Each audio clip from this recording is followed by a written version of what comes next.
Pemerintah Provinsi Jakarta melakukan sejumlah langkah untuk menengahi permasalahan bangunan pagar beton setinggi 3 meter di perairan Laut Cilincing, Jakarta Utara yang dikeluhkan nelayan.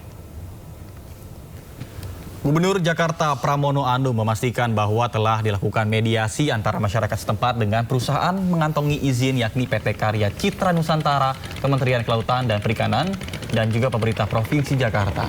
Adapun dari mediasi ini, Pramono menjelaskan hasilnya bahwa PT KCN bersepakat memberikan keleluasaan aktivitas nelayan di area tersebut.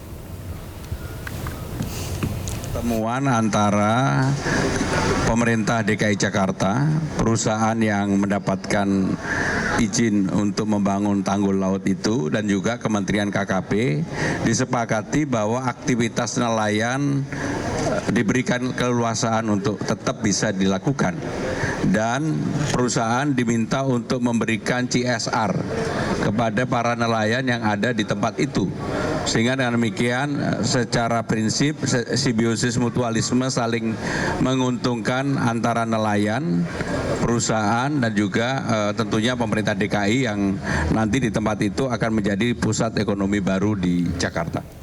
Wahana Lingkungan Hidup meminta pemerintah tegas menghentikan pembangunan pagar beton di Laut Cilincing, Jakarta Utara. Ya, karena pengkaplingan laut membatasi hak dan akses masyarakat.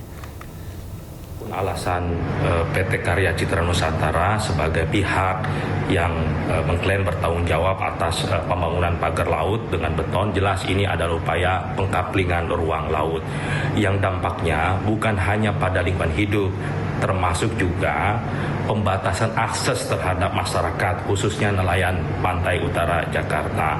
Pemerintah juga jangan mau dibodohi oleh PT KCN, maka pemerintah baik pusat dan Pemprov DKI Jakarta harus mengambil sikap tegas karena ini sangat bertentangan dengan upaya pemulihan Teluk Jakarta.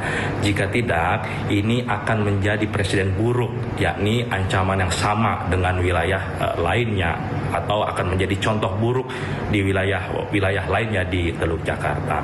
Pemerintah juga harus mengambil sikap tegas, yakni menghentikan seluruh proses dan aktivitas PT KCN dan melakukan investigasi menyeluruh kenapa proses pembangunan pagar laut dengan beton ini bisa terjadi. Informasi lainnya pemirsa, ada kabar gembira bagi mahasiswa di Jakarta. Karena Pemprov DKI Jakarta akan memberikan beasiswa kuliah ke luar negeri bagi 100 orang mahasiswa.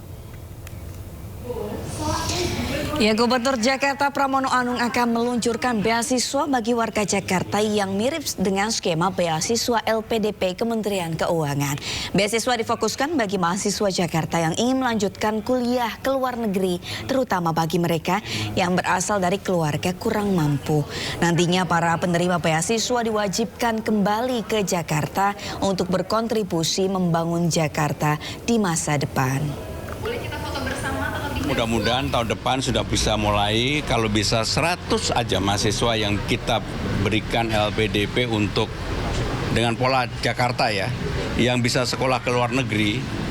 Saya yakin akan menjadi modal yang baik untuk anak-anak Jakarta, terutama bagi yang tidak beruntung. Karena itu saya ingin diberikan bagi yang tidak beruntung, maka ini juga akan selain memotong garis ketidakberuntungan, mempersiapkan SDM yang lebih baik, kemudian juga membuka wawasan bagi anak-anak itu dalam keluarganya. Jadi saya akan lakukan itu. Pemirsa, DPR RI mengusulkan agar satu warga negara hanya memiliki satu akun media sosial pada setiap platform. Usul ini disampaikan DPR agar media sosial tidak dimanfaatkan oleh buzzer. Nah, padahal kamu punya second account. Wah, tidak dong.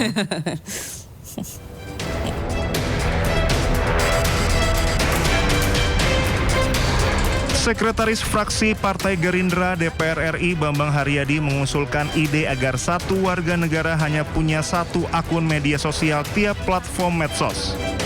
Bambang menyebut ide ini untuk menghindari akun anonim maupun akun palsu. Bambang mengatakan informasi yang disampaikan di media sosial harus dapat dipertanggungjawabkan. Ia menyoroti fenomena akun anonim dan buzzer alias pendengung yang belakangan ini marak berseliweran di berbagai media sosial. Menurutnya, akun-akun anonim tersebut marak digunakan untuk melakukan kejahatan. Bambang Haryadi menegaskan usulan ini bukan untuk membatasi demokrasi namun menjadikan suara masyarakat yang digaungkan melalui medsos adalah suara nyata dari warga itu sendiri. Bukan akun anonim atau buzzer yang bertujuan memframing kondisi untuk kepentingan kelompoknya. Sebelumnya dalam rapat dengar pendapat umum panja penyiaran dengan perusahaan Google, YouTube, Meta, dan TikTok di Komplek Parlemen Senayan, Jakarta 15 Juli 2025, anggota Komisi 1 DPR RI Oleh Soleh mengusulkan satu orang dibatasi memiliki satu akun media sosial. Ketentuan ini dapat membatasi seseorang memiliki banyak akun. TikTok dan YouTube semuanya ini dalam rangka memfilter akun ganda. Rekomendasi saya, pimpinan dan mohon dicatat sekretariat, dalam rancangan dimasukkan bahwasanya platform digital tidak boleh membuat akun ganda. Saya minta ini. Boleh hanya satu akun asli saja, tidak boleh satu orang memiliki akun ganda. Baik perusahaan, lembaga maupun personal. Karena satu-satunya cara itulah yang bisa menghandle berbagai ilegal konten-konten. Politikus PKB ini menilai keberadaan second akun atau akun ganda sangat merusak dan bisa disalahgunakan. Ia menyinggung keberadaan buzzer yang justru mengalahkan sosok berkualifikasi di media sosial. Oleh pun meminta seluruh platform media sosial dapat menyaring keberadaan akun ganda.